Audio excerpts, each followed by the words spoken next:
Buffs Nation, what is going on? I hope you guys are having a wonderful midweek. Man, finished up one of those big projects early today. Man, it feels great. So I finally have had some time to where I've been able to dive in to some film. Like I told you guys a little bit ago, I kind of found myself, waltzed my way into coming across some all 22 tape of some college football stuff. So it's been a good opportunity for me to learn more about the game, pay attention to it at a more detailed level.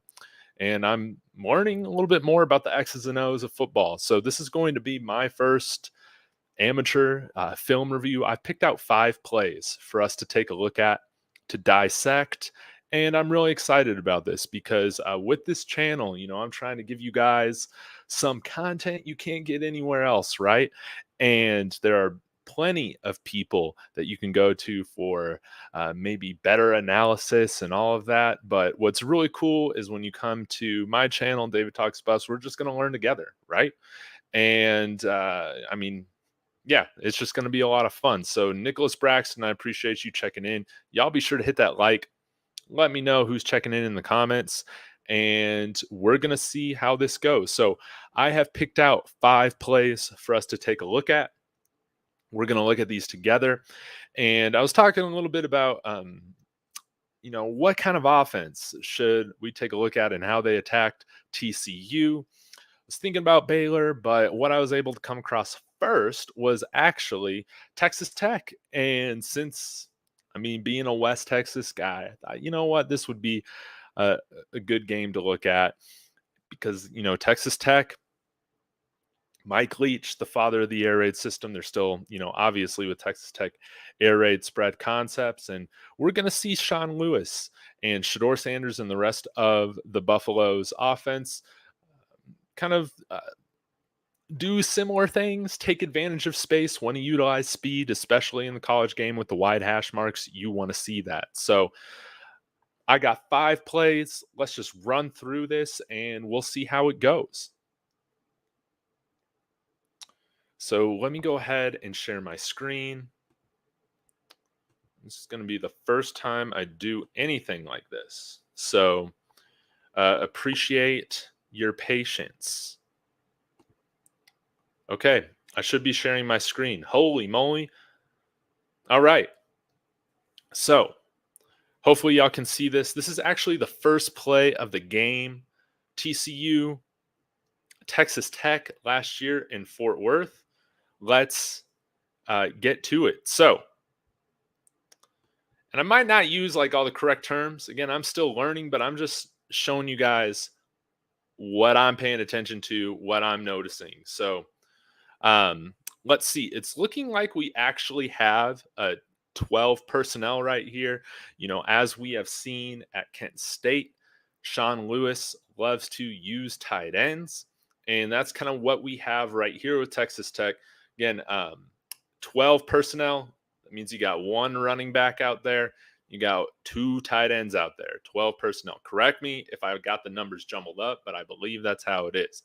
And with TCU, we're going to see them run a lot of this defense right here. What is it? It's base 3-3-5. So you got 3 defensive linemen right here. You got 3 linebackers, okay? And then you got your 5 defensive backs.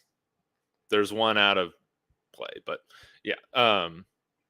Anyways, well, is there 3, 3, 5? Yeah, I'm 5. Yeah, there we go. I'm psyching myself out. So, anyways, let's go ahead and talk about this play a little bit.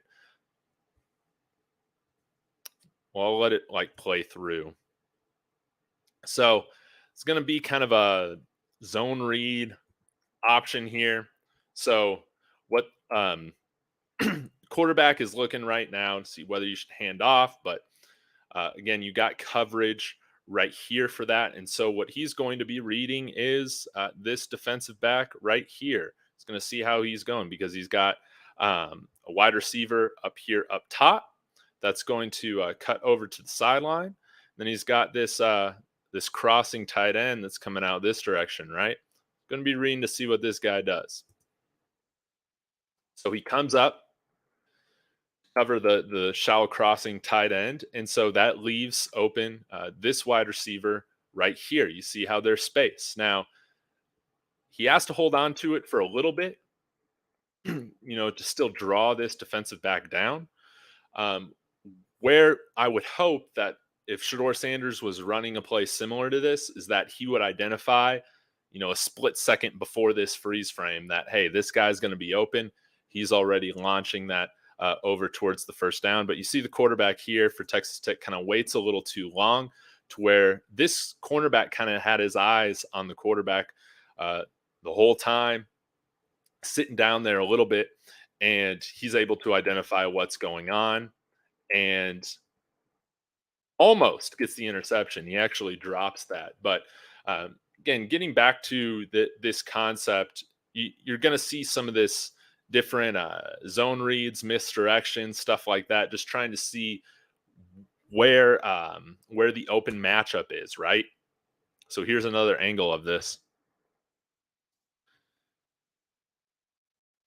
See the run is covered. So now we're going to go ahead and read 13 right here. He comes up, sticks with the tight end, so we know we have a wide receiver open here. You would have hoped that he would have released the ball by now, but again, waits a little too late and allows the cornerback to shift over and get what would be that interception. So that is one play that I wanted to take a look at. Let's go ahead and take a look at the end of the game.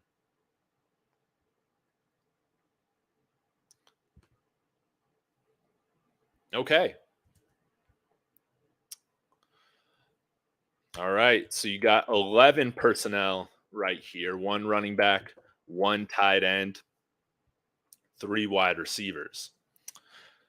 Again, we're looking right here at TCU, three down linemen, three linebackers, and then you got your five defensive backs. Okay. All right.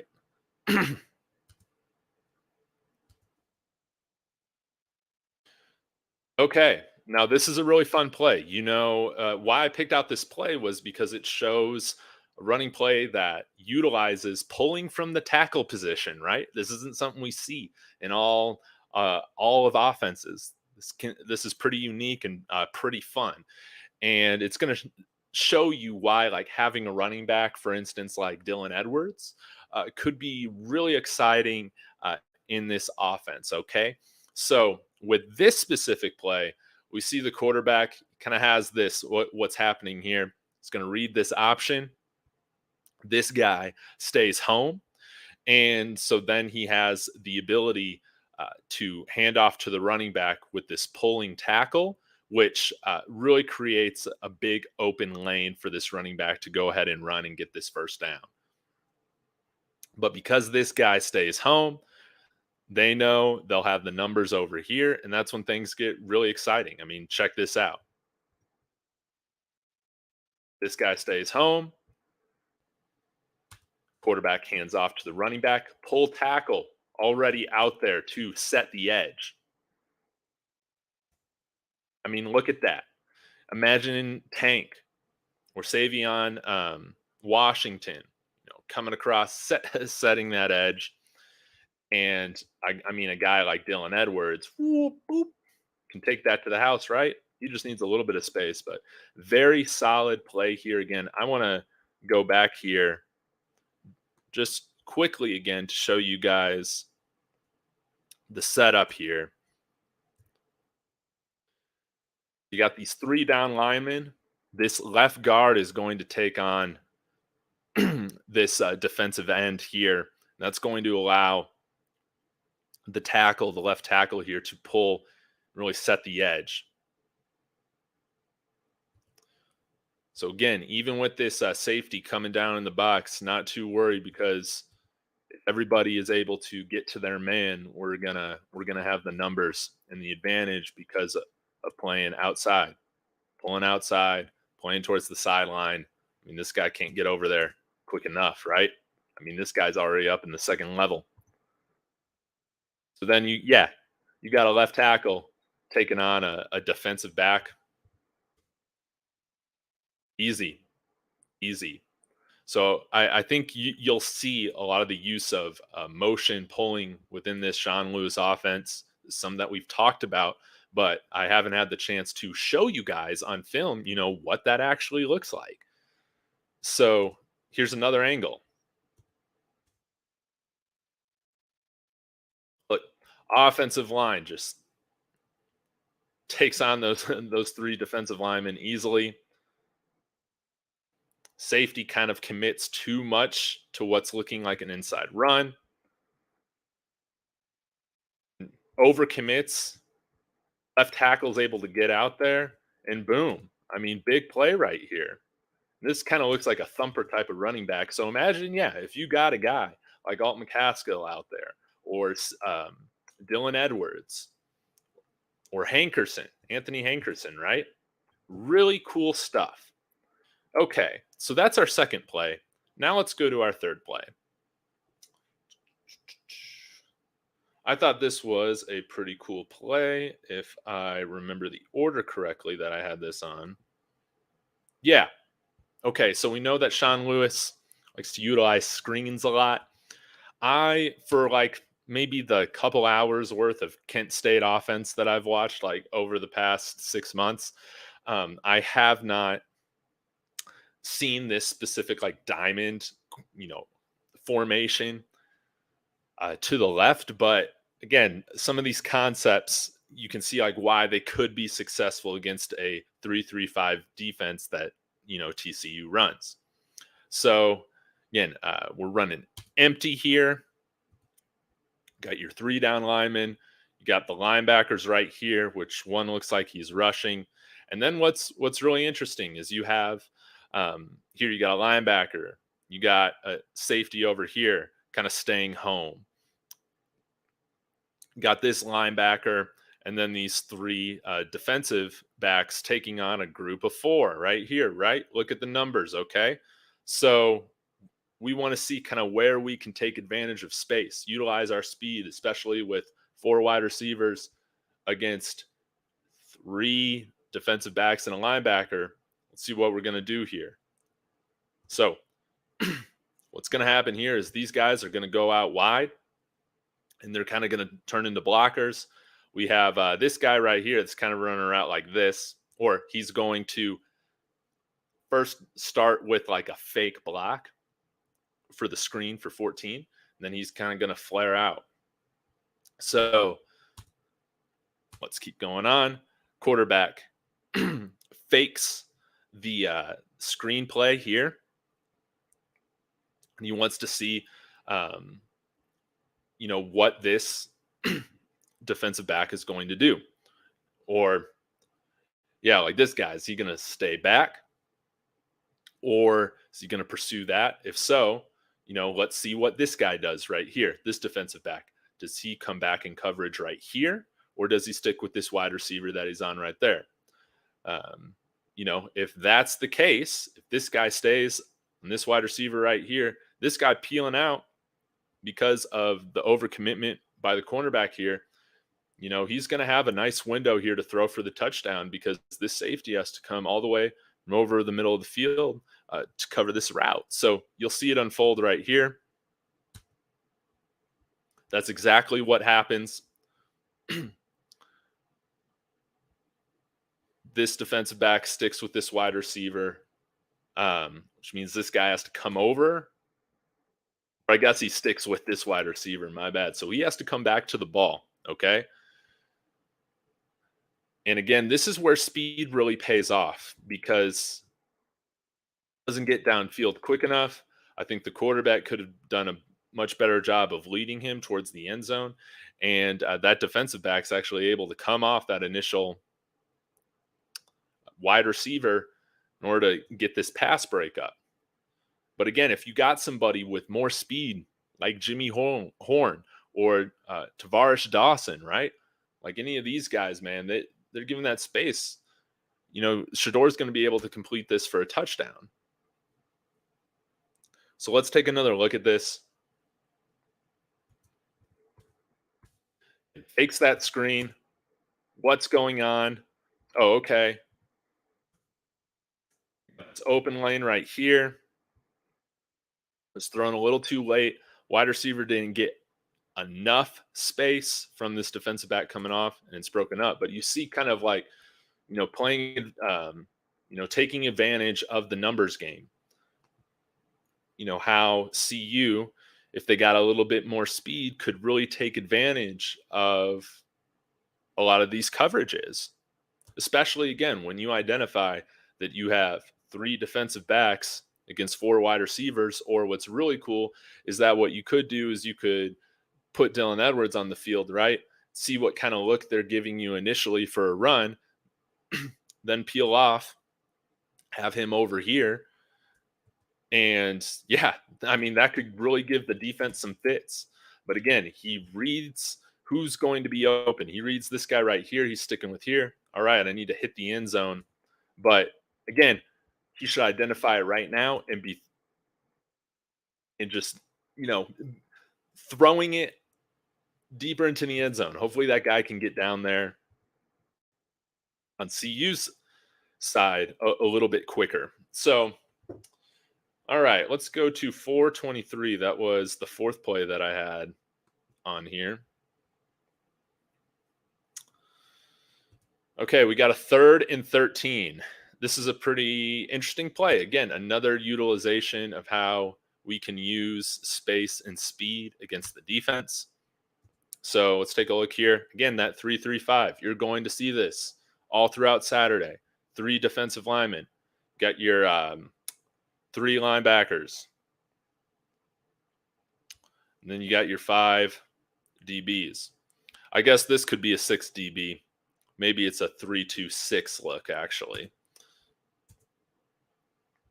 Same type of formation,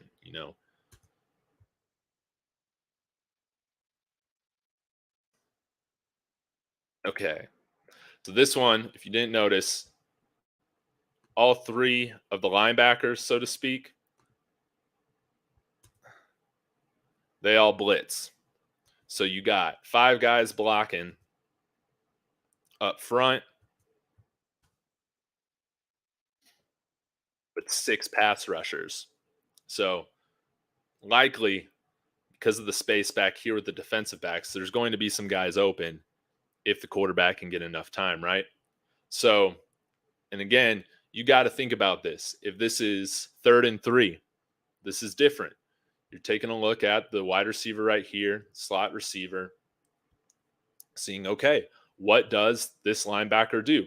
Is this safety still off? If so, the quarterback can identify this real quick, hit him for the first down. I mean, like right here. But 3rd and 13, you really want to create as much space as possible, have the opportunity to get that first down. And so what's really cool here is that the running back comes up in the middle in a sense like he's going to block and then kind of flares out. And so then you just got to make this one guy miss and you got a first down. But wonderful open field tackle by this defensive back here. Let's take another look at that.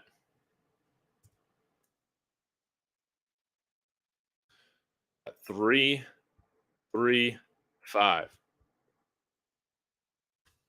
terms of the different levels of the defense, even if this guy is technically a defensive back, not a linebacker, maybe he's like our Miles Slusher. They can kind of do a little bit of both.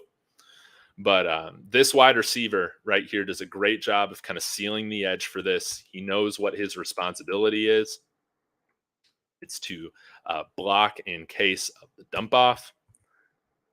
Could have hit him right there, but again, you got to go through 2 guys to get that first down. I think he makes a great read here, identifying how the blocking is going, knowing what the numbers situation is over here, right? And the running back has plenty of space. If you're giving that to one of our running backs, you'd like to think we got enough speed and shiftiness, to get that first down, to make this one guy miss, and then you're there.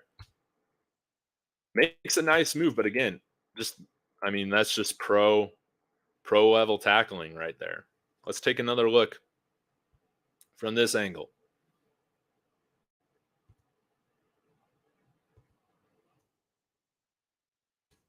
understanding where the numbers are, making the right play. The defense just made a better play. Okay, now let's take a look at this last one right here at 5:59, 5:57. Okay, we got trips left, 10 personnel because you got one running back there, no tight ends. Well, maybe this is a tight end right here and you just split them out wide. So either 10 or 11 personnel. And I forget what happened on this play.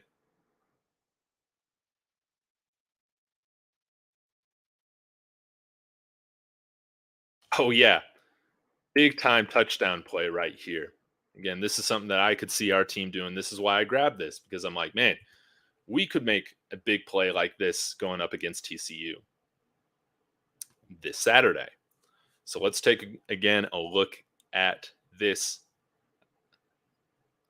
lineup or alignment rather.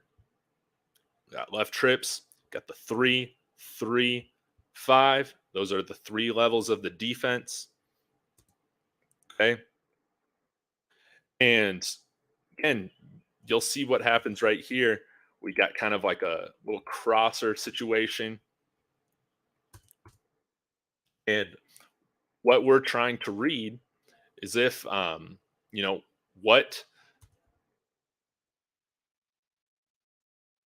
this safety is doing. Where is he going? Sticking with this side. There's some sort of miscommunication and responsibility. It's a busted coverage. He makes a guy miss.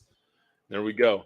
And what I wanted to point out, I totally forgot about this. This is what I thought was really interesting was this was right after a big run play for a first down.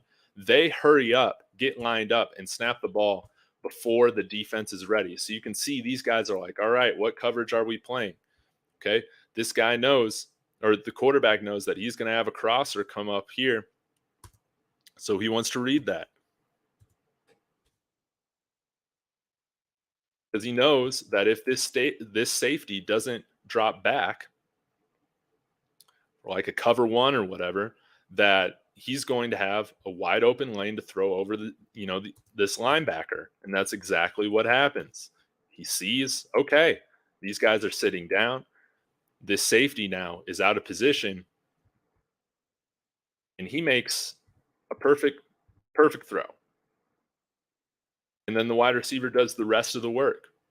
I thought that was really awesome to see because again, with running up tempo, it makes guys have to make decisions just that split second quicker than maybe they're comfortable making, and that leads to a mistake.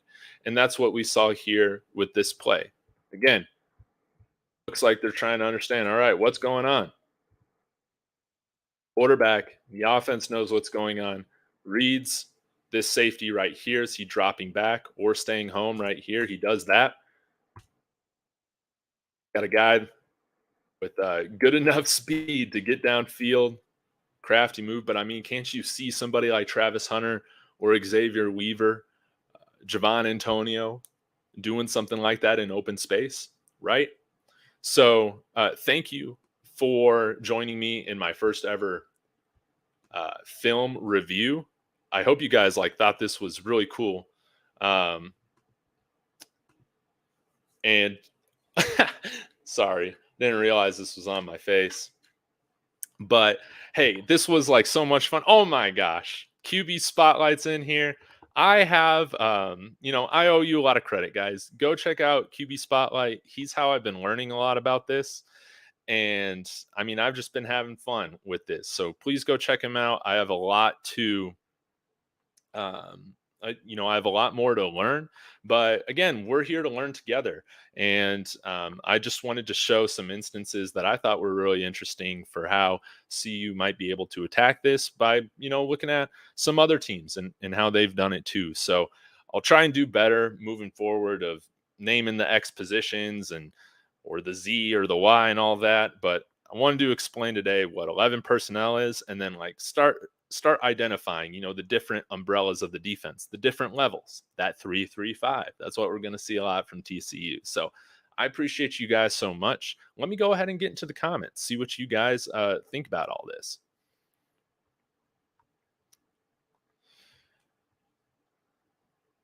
ODB, BZA. Do we worry about Tank's size being able to get out on tackle pull like that? No. And I don't think they would have um, wanted him here if he wasn't athletic enough to do that. But he is. I definitely believe that he is. Chris Cobb, good to see you. Nessa Mose, everybody as usual. I appreciate the kind words. I'm trying to have fun with this countdown timer. Um, CU fans are on a new level. Man, I'm trying. Chris Cobb, great show today, David. Beat the hell out of TCU. Absolutely. We will win against the Frogs. And if that's the case, I'm 500 something dollars richer and we're going to celebrate, right?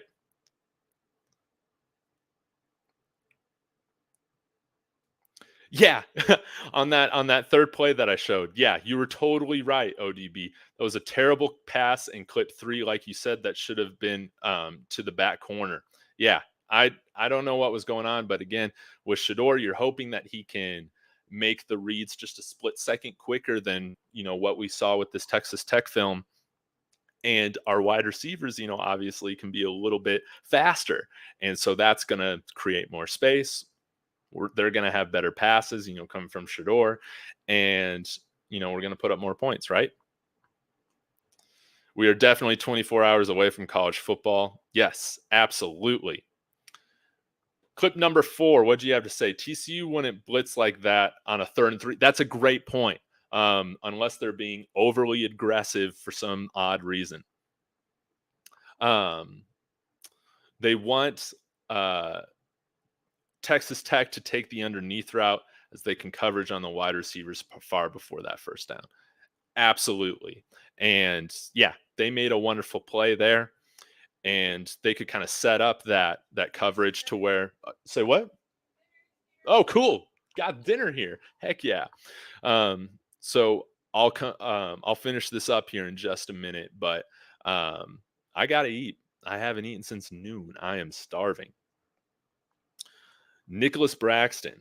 To me, if I was Shedeur, I would attack the edges and seams in this game. TCU has some real good corners, absolutely a preseason All-American corner, but I would test their third corner. And I would test their linebackers in space, absolutely. So, yeah, we're hoping that we can, show some different looks, like for instance with Michael Harrison there at tight end, where it might seem like okay, they could get away with having a linebacker on him, but he's got some underrated speed, that 4.4 speed, right?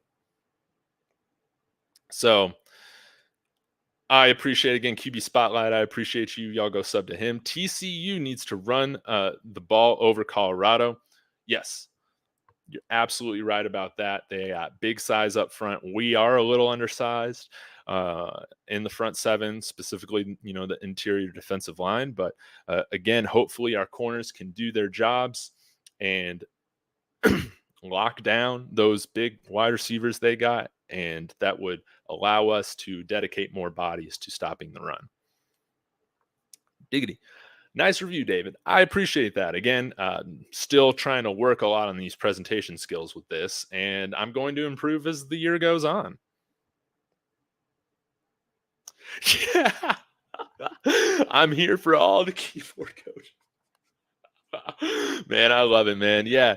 I think just as I've been going on with this channel, it's just been so much fun talking about the team, the offense, and the defense, and what might we see this offense do, and all that. And again, I'm just somebody learning. So come to my channel, and if we want to just take a look at some different plays, try and understand what's going on, and theorize how CU hypothetically might be able to take advantage of some of these sets. I mean, mine's the channel to do it. You guys go see QB Spotlight, or check out JT O'Sullivan's channel. If you guys want the real professional info. But yeah, here we're gonna learn together, and we're gonna have fun doing it. All right, it's going to be interesting to see Shedeur and all of our skill guys go to work. Yes, and hopefully we can see some of these concepts used. They might not be in the same formations, right? Like that diamond formation on the left. that was pretty interesting. You don't see that very often, but the idea of making a quick read and then reacting from there, then seeing kind of where you're going with the ball after that. I think we'll see Shedeur do a lot of that. The tackles, the guards pulling with some of these option runs, these power option runs. I mean, you can see, especially with kind of the all 22 angle, especially with those wide hash marks, you can see why speed wins in college football. You can see like why speed matters more and size a little bit less in college football than compared to the NFL in my mind, because there's just more space to work with. And yeah, so it's going to be a lot of fun. I appreciate everybody for checking in. I'm going to go get dinner. Will I be back later tonight? We'll just have to see, but I will be back with a video tomorrow, and then on Friday, couple ones leading up to my watch parties. I'll be on pregame, I'll be on mid game, for the watch along here, and then I'll have post game as well. So I'll be doing that in my CU jersey, and drinking coffee out of my CU coffee cup, and I'll see you guys later. But again, thank you so much. Please hit that like. Let me know who stopped by in the comments. That will help push this out to other Buffs fans. And as always, go Buffs.